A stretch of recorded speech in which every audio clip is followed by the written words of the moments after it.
Okay, ladies and gentlemen, after a longer wait than anticipated, my new bike is here! Woo! So, let's go see what I got, shall we?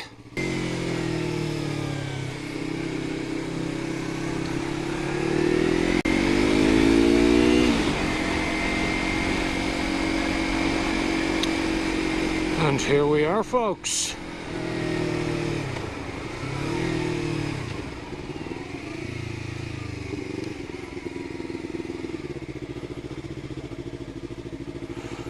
We'll just leave it here.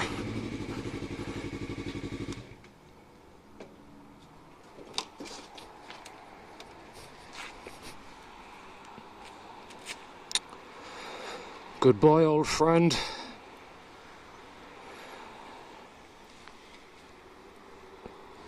Kind of like dogs. All motorcycles are good motorcycles, but this was a very good motorcycle. I'm gonna miss you. Anyway, let's go see what I got, shall we? Okay. Is it a Suzuki? Is it a Royal Enfield? Is it a CF Moto? God only knows what it could be.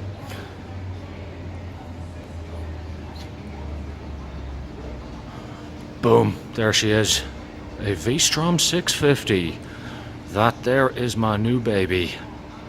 And there she is. My brand spanking new V-Strom 650 XT, which is the higher spec model with the handguards and wire wheels.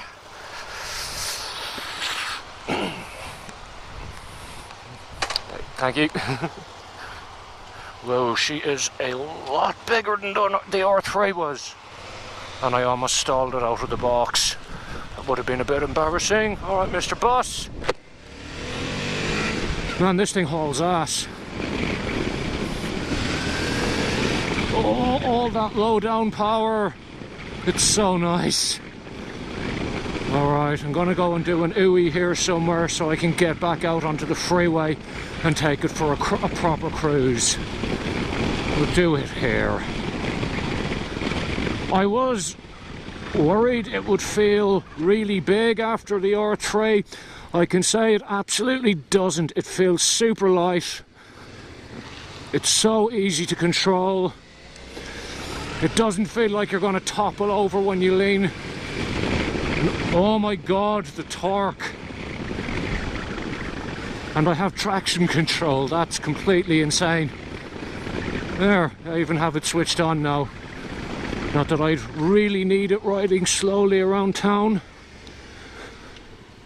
Oh, I'm pretty goddamn excited here. Even has a 12-volt socket. Man, this thing has a ton of cool shit. One of these days, I'll know how to use it all.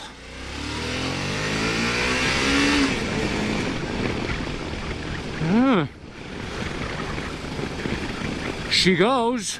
She definitely goes. It's not take your face off fast. It is like a 220 odd kilogram bike with a 650cc engine, so it's never going to set the world on fire, but yeah, definitely no issues with regard to its performance. I don't know if you can see there's a nice little bend in my knee as I completely flat-footed. I am 6'3.5" tall, or 192 centimeters if you prefer, but really I'd say if you're over 5'8" or 9" you'll have no trouble flat-footing this. Dashboard's a bit old school, doesn't have a modern TFT, but tells me everything I need to know, and after that I don't really care. Has a 20-litre tank as well, which is nice.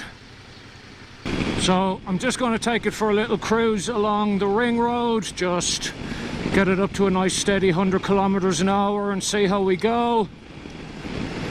It's what this bike was pretty much built for doing. Alright, let's give it the old filter test, shall we? Alright, that's more than a big enough gap.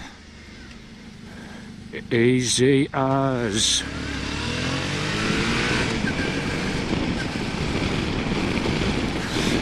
This is definitely a hell of a lot faster than the R3 was, but it doesn't feel like it. You know, the power delivery is smoother, it's down the bottom end, it's more mellow. God, I still can't get over all of the gizmos this thing has. It has what they call low RPM assist, which basically stops you from stalling it when you're coming out of traffic lights or whatever, which is cool. And it also has a quick start where you just hit the starter button once for like half a second and it'll start the whole bike.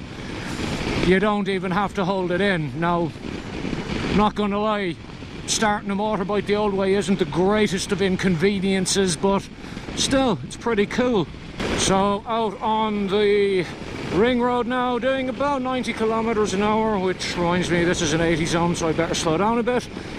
And God, it's so comfortable. The engine's hardly working. Little bit of wind going up and around my helmet, but I expected that to happen given that I'm so tall. But I have one of those windscreen extender thingies that go on the top of it ordered, so I'd imagine that will help me out pretty well there. Right, getting to the 100 kilometer an hour bit, so let's see how she does in a roll on in fourth. Took like a second to get from about 85 to 100. 4,500 RPM at 100 kilometers an hour. Really smooth as well. Yeah, I think I've done well here. I like this thing already. It is so much more comfortable on roads like this than the R3 was. Okay, I'll pull over when I find somewhere suitable and do a little bit of a walk around. Also, it'll be interesting to see how it handles this off-ramp. I would imagine not anywhere near as good as the R3 did.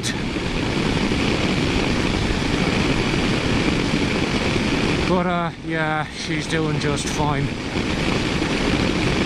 Totally stable, totally composed, no dramas at all. And I better slow down.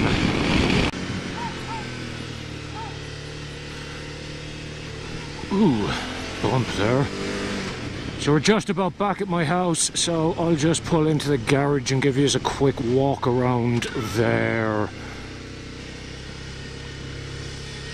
She is surprisingly good on corners and slow stuff like this. I am legit surprised. And bugger, Kate's not back, and she has the garage remote control. Oh well, I'm just gonna see how she does an ooey here. Too easy. Right, I'll switch to my phone camera and give you a proper look at it in a second. So here's a proper look at it, folks. As you can see, wire spoked wheels, which means they'll be a bit better on dirt roads than the alloys, which apparently in these have a bit of a habit of cracking.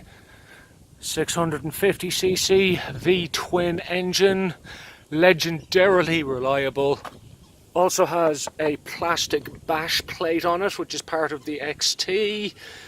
Wouldn't be any good if it was to take any real off-roading, but you know, she's not going to take any real off-roading, so no biggie.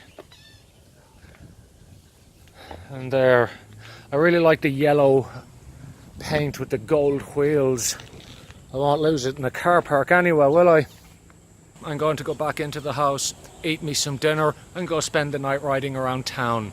Thanks everyone for watching. Good luck!